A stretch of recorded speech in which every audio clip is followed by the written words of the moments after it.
I also need to. Hello, thank you so much for coming, everybody. This is, sorry, I always forget to press the record button first. So welcome to the final in the series of the Teaching Through Crisis Facebook Lives that we're having from National Geographic Learning.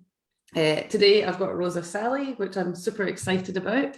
I'll introduce her in just a moment. I'm just going to talk a little bit about the other series that we've had so far. So this is the 8th session that we've had. We've had Paul Dummett on talking about supporting refugees. We've had Catherine Billsborough talking about incorporating refugee matters into classrooms. We've had Alex Palinak on talking about trauma-informed education. We've had Laura Agbaso on talking about her experiences, her lived experiences of forced displacement and teaching her own strategies of teaching, trauma-informed teaching. We've had Effie Tsuri talking about young learners and Emily Wilson talking about teaching adults in refugee camps. And we've also had 3 amazing people from Amala on, Polly and Rania and Holly. And then last week we had 4 Ukrainian teachers sharing their experiences of teaching in a war zone. So that was Olga, Katerina, Oksana and Yulia. So you can catch up with all of them on the Teaching Through Crisis page. And we've also got some free lessons and resources and useful links for anybody as well. But I'd just like to welcome Roza Sally, who is a big hero of mine. She is a Glasgow girl, so I live in Glasgow, and in Glasgow we're quite proud of being welcoming to people seeking refuge. And Roza, I met Roza for the first time when I was on the New Scots education strand of the New Scots strategy, and she asked me lots of difficult questions about ESOL waiting lists, and she really, she blew me away with her voice and the strength of her voice, and she's changed the world so much already. Roza, do you want to introduce yourself a bit? And thank you, Emily. Thank you. That was very nice. I appreciate that you remembered me. How could I forget? And thank you for inviting me to the show. It's an honor to be on the show and kind of share my experience of being a refugee, and now I'm a counsellor in Glasgow. So it just shows my journey is also probably it's learning for people. I have been in this country since I was a child. So I'd like to kind of talk about how I got involved in politics maybe, or activism, and kind of being a campaigner. Yeah. So I'm very well known in Glasgow as one of the Glasgow Girls. You might be asking who are the Glasgow Girls? So the Glasgow Girls, we are 7 of us from Drumchapel High School, where we received our first education. And I was in a bilingual base initially because English is not my first language. So I had to learn the language, and through my education, I integrated with many other students, Scottish students, and also international students. So there were many other refugees from across the world, really. I made good friends with Iran, from people from Iran, Somalia, Poland, Kosovo, Albania, and all of around the world. These are just a flavor of the countries. And really, the Glasgow Girls, we campaigned to stop deportations of vulnerable asylum seekers. And we challenged the First Minister when in 2005. And what age were you then? You were still at high school at that point, weren't you? I was 15 years old. So I was very, very young when we challenged the First Minister and became a political activist. We started from the school, and the support of the school and the teacher were amazing. I mean, it's very important. For me, when I look back, how our campaign actually started was through our teacher being so supportive. Mr. Gervin, very well known as one of the Glasgow Girls. Okay. He was very vocal and very advocate for refugees' rights.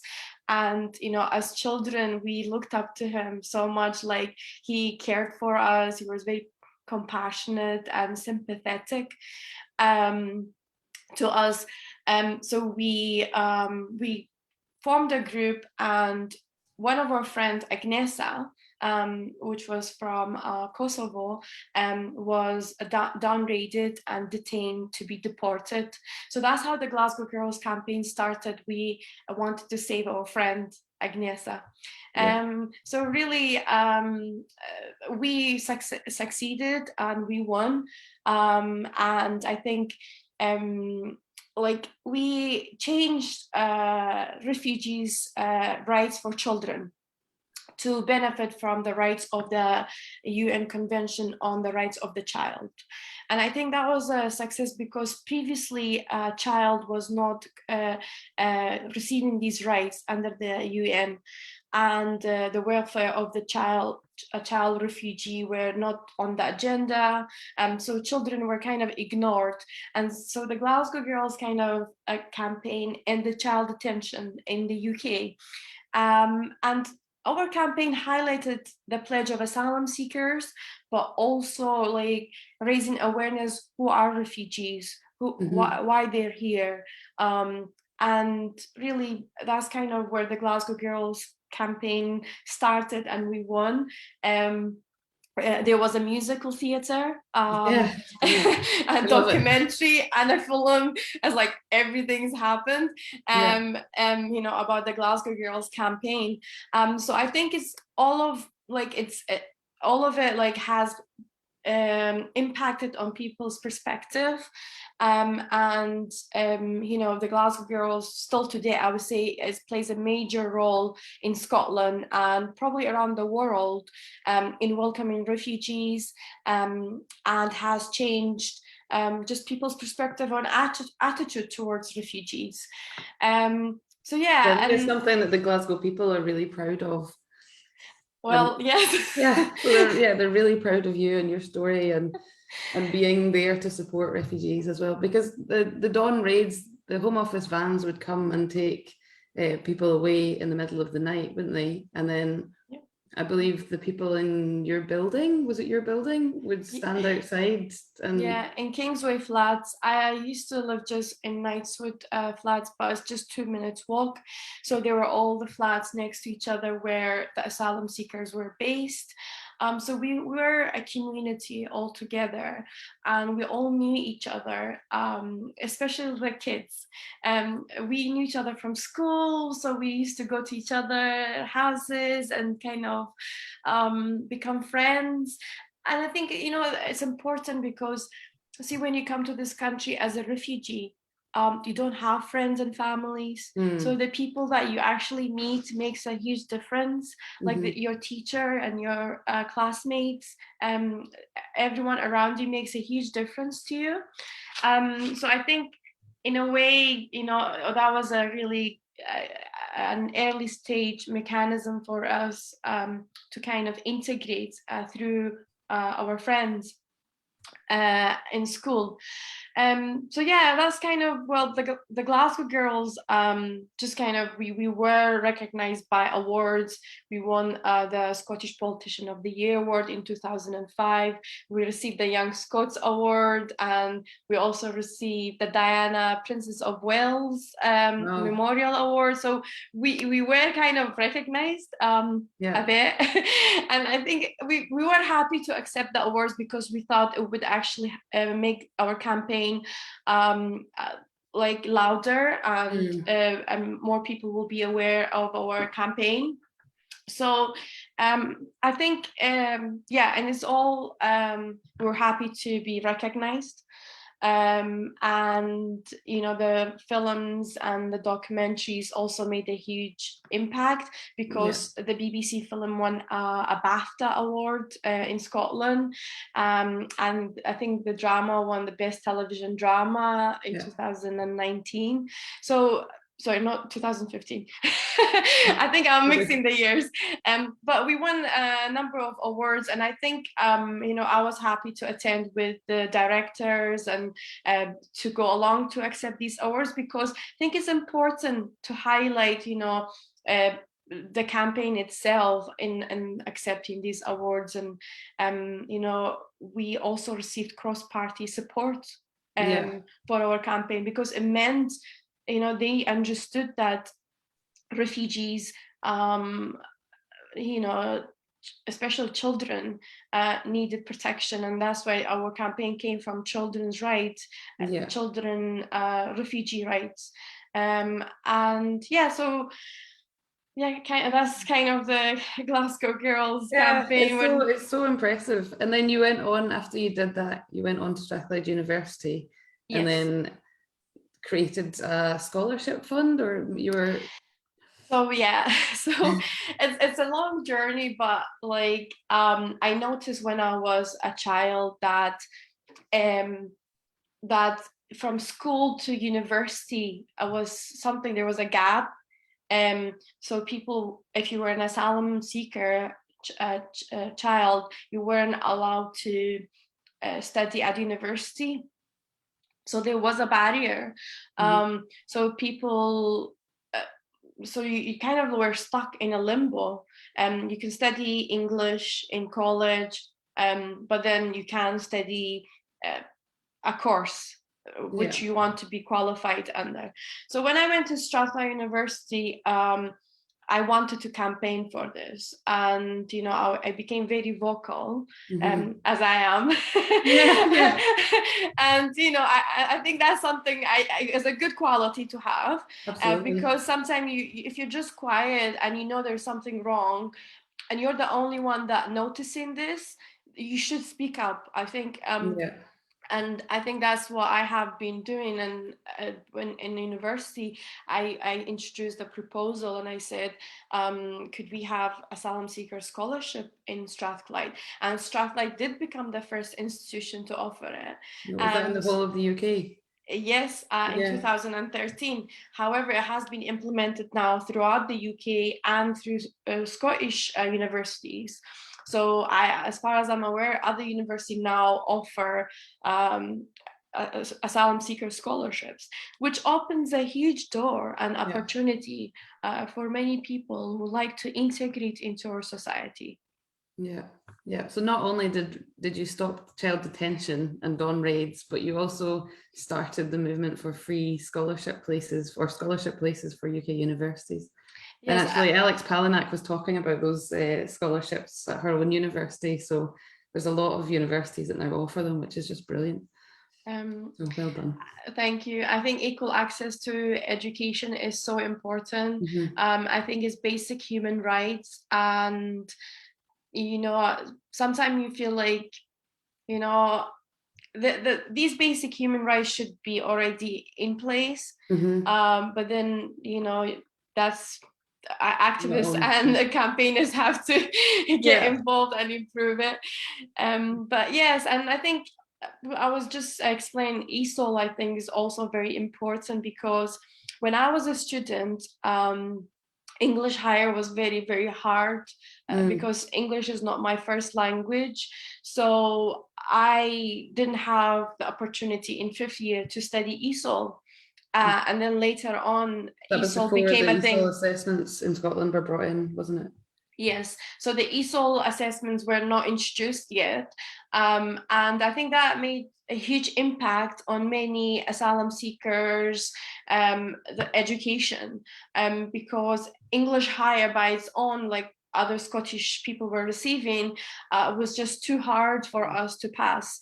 And most of us actually failed the exams. But when ESOL was introduced, we passed very easily. We got A's and B's, so it was amazing, and then university actually recognizing that qualification.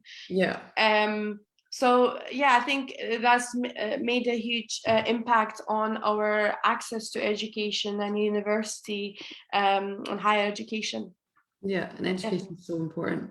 So you were saying before about your teacher basically being very key to you succeeding in that, in ending the dawn raids. So how would other teachers be able to support their students and be activists and make change in the same ways or similar ways?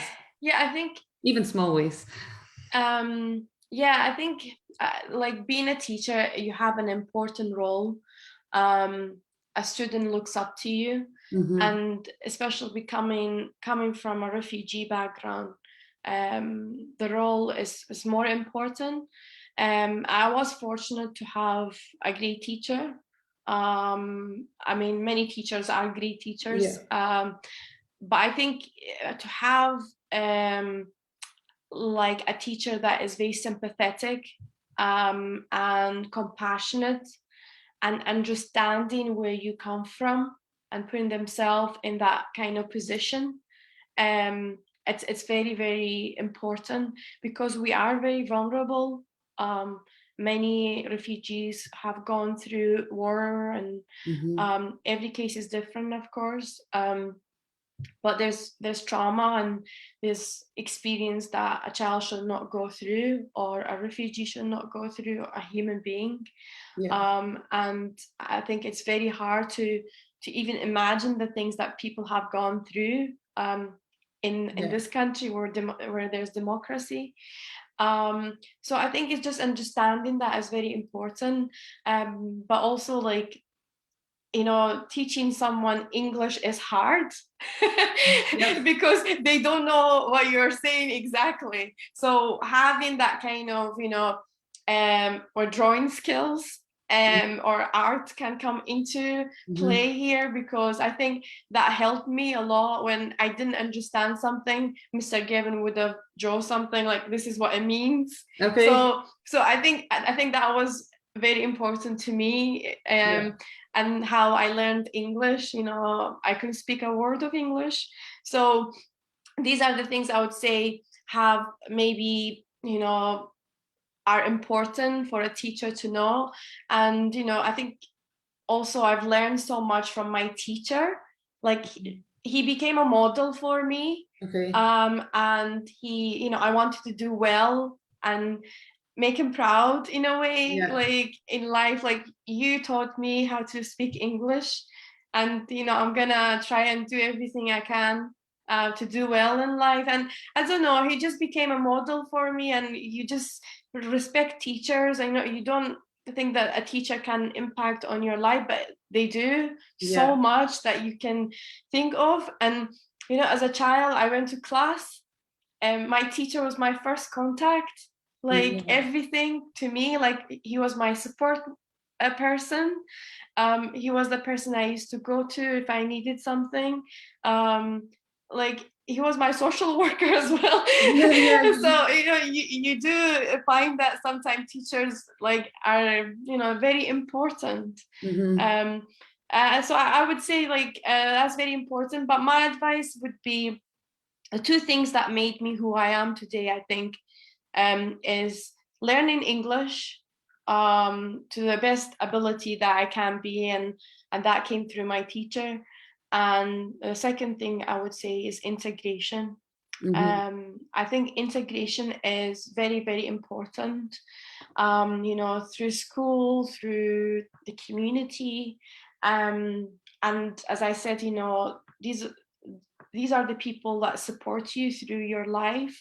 And I was very fortunate. I met great people. And, you know, when I explain something to them, they try to explain it to me and support me. Just all over. Like, I just feel like the integration was a key part for me. I got involved very easily. And, you know, like Jean and Noreen, I don't know if you've seen the film, like, or the musical, they were like strong women in the community. And we looked at them like, you know, our second mothers or like aunties, you know. And I think that in itself, like, we become a community, we really integrated very well. And I think that's so important. It's empowering, isn't it? To if my learners get out and about and into the community and meeting people and making friends and being involved, then it really empowers them to know is happening. But if they're quite isolated, then they don't have that same power to make change or to advocate for themselves. I Or to access completely agree. provision and I completely agree. But nowadays, I think it's important that we have like local organization and charities are set up to kind of end that isolation. yeah, absolutely. And I think I'm talking about 2002 and 3. So we were very, very new. We were maybe the first kind of families were settled in Glasgow or displaced here. So I think these groups are very, very important for support, because sometimes it is lonely to be an asylum seeker. And I think we're gonna later on, I would like to touch on a few other things that makes it hard for asylum seekers. Yeah. Um, Okay, yeah, because it must have been really hard for you coming to Scotland and not knowing anybody and not speaking the language, and then it must have been quite scary that first day of going into class. And yes. I remember actually my first day, a girl said something to me and I was just smiling. And then later on, I noticed that she was not nice to me. But you get these things, it's funny now, but you know, it is difficult sometimes.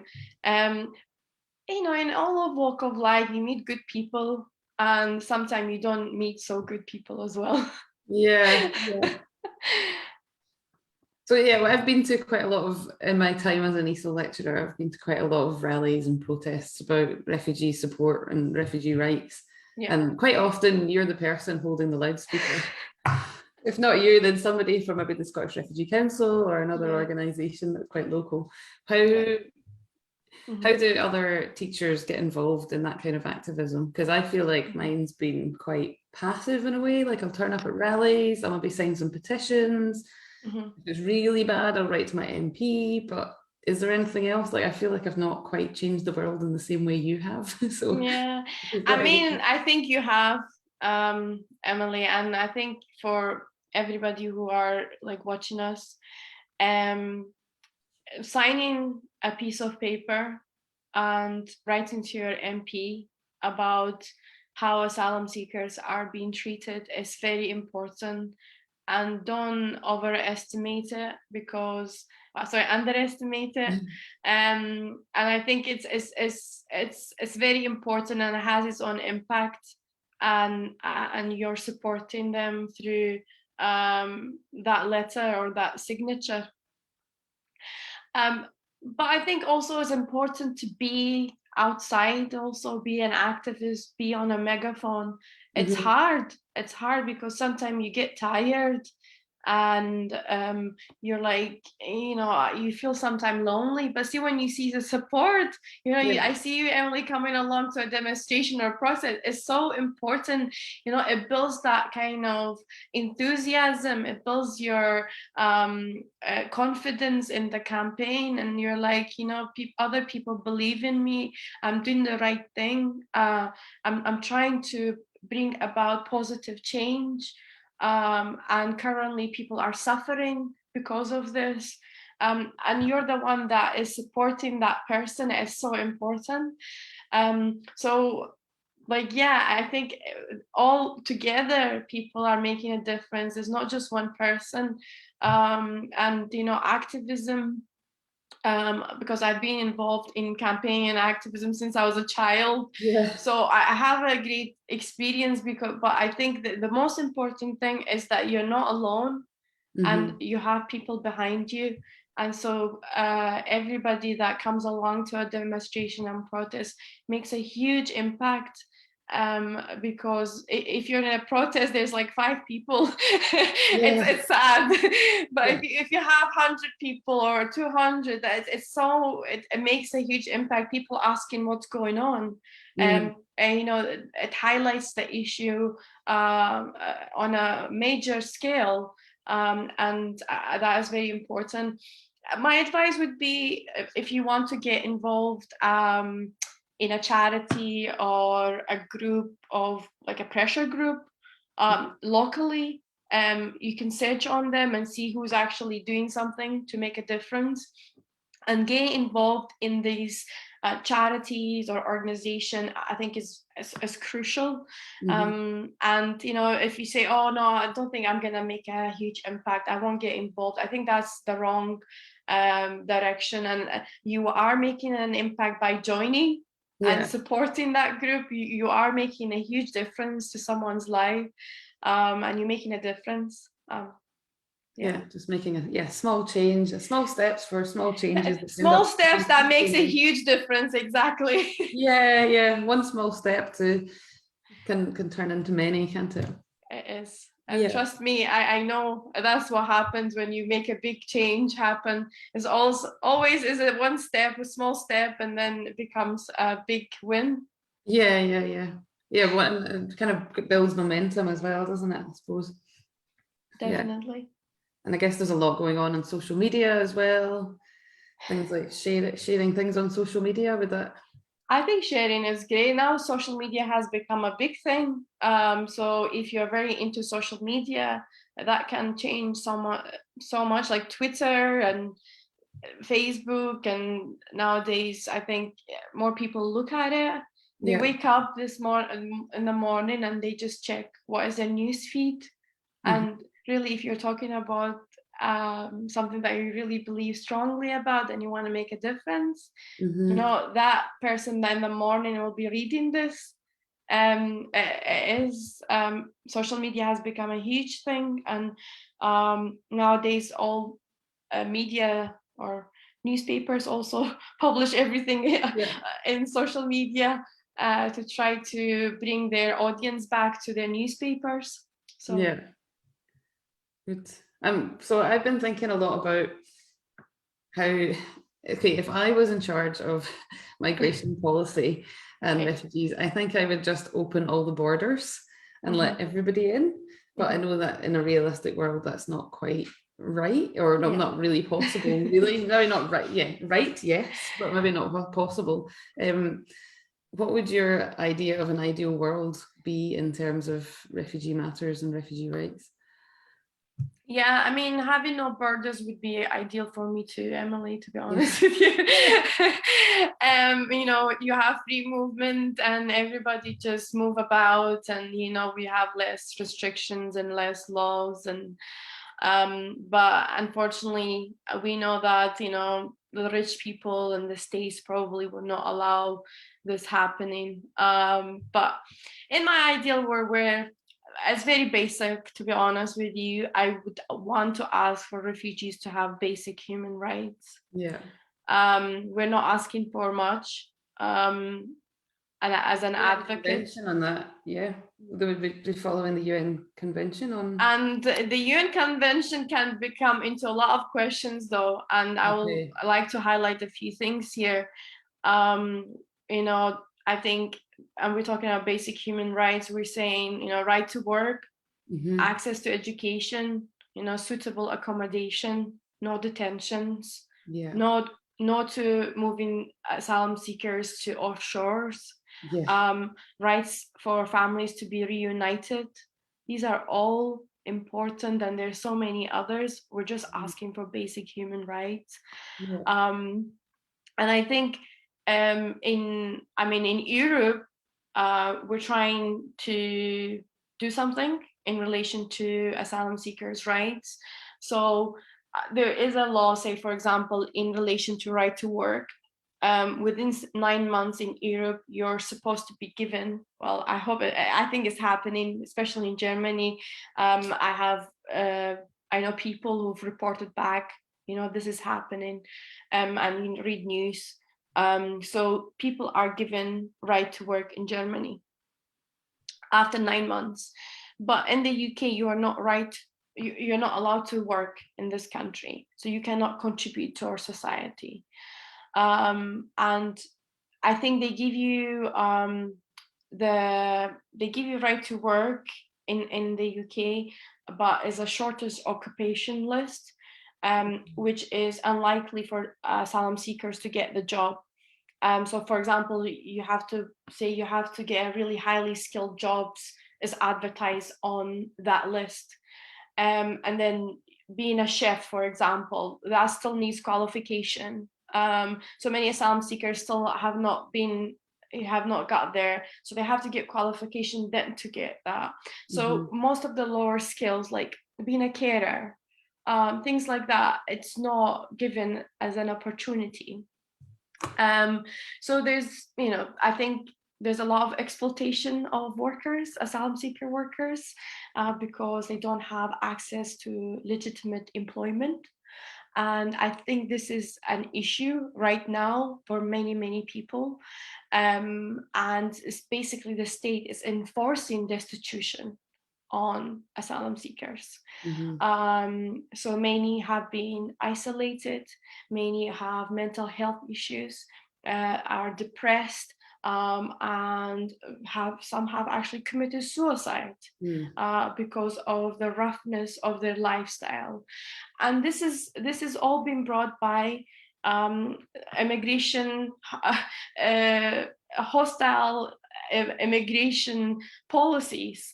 And I think like Australia and UK are a really bad model of a system, of immigration system.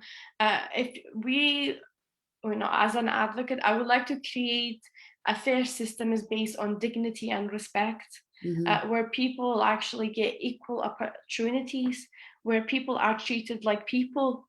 I mean, there's a detention just opened recently in Durham, in England, for just women. So there's a lot of issues with detentions, and in Australia there's offshore detention, so people without arriving they're moved to this detention.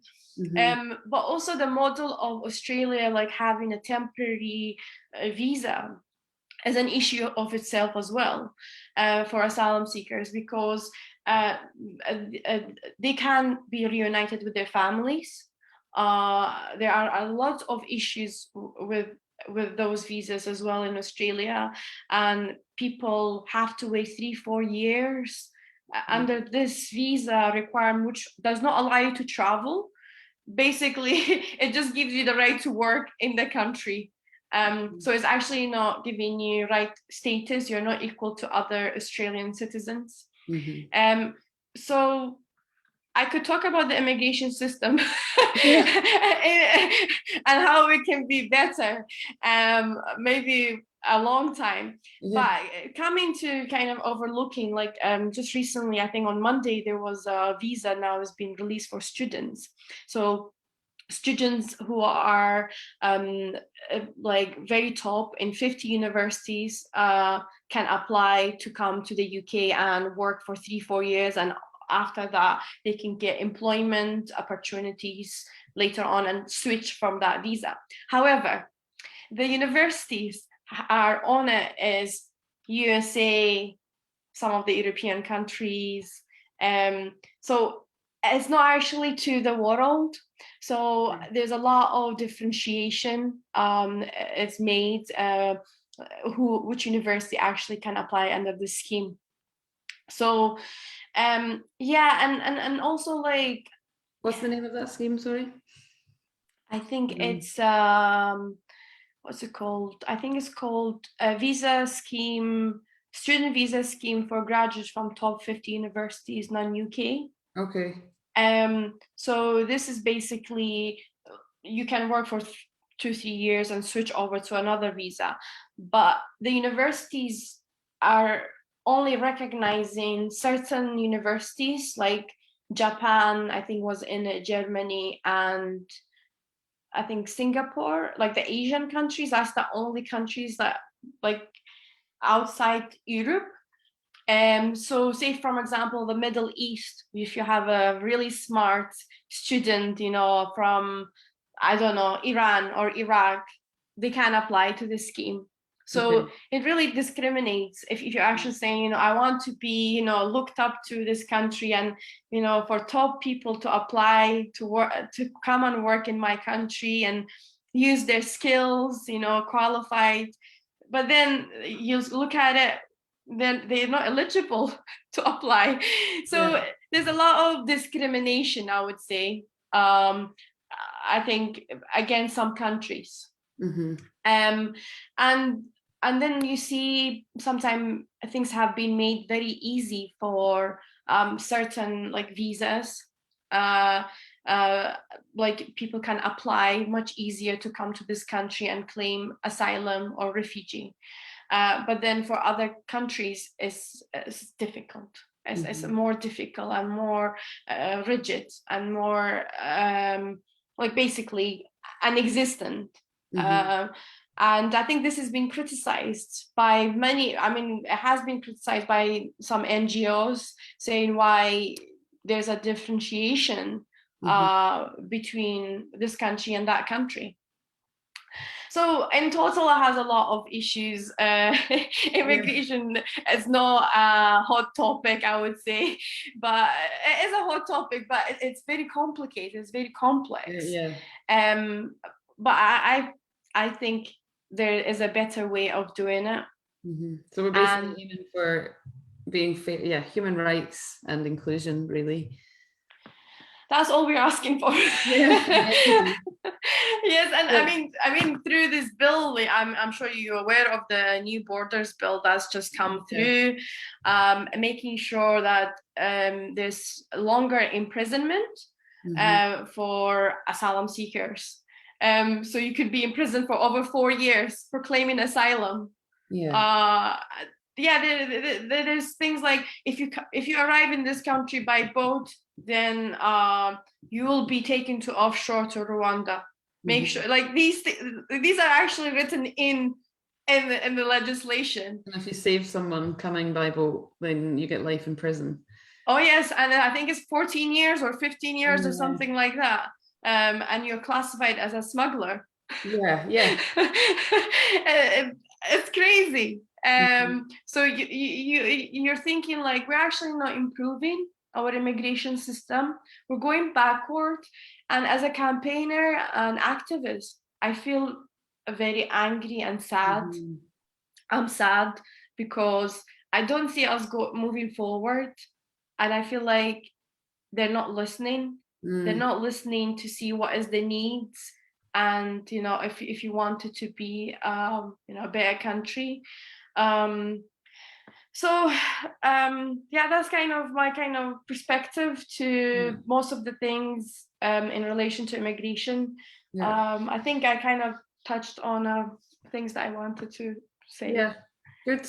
Thank you so much for coming on. It's been really eye-opening and really inspiring.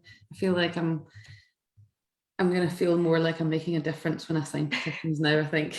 Yay! I just signed that. That's nothing really, but And share.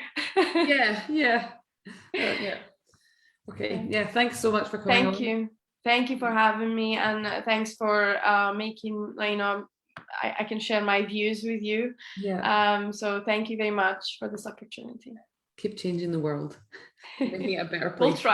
We'll try.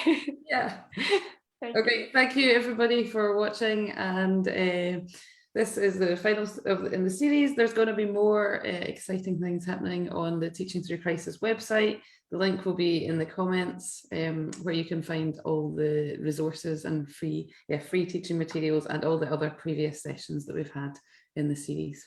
So, okay, thanks for coming. Bye.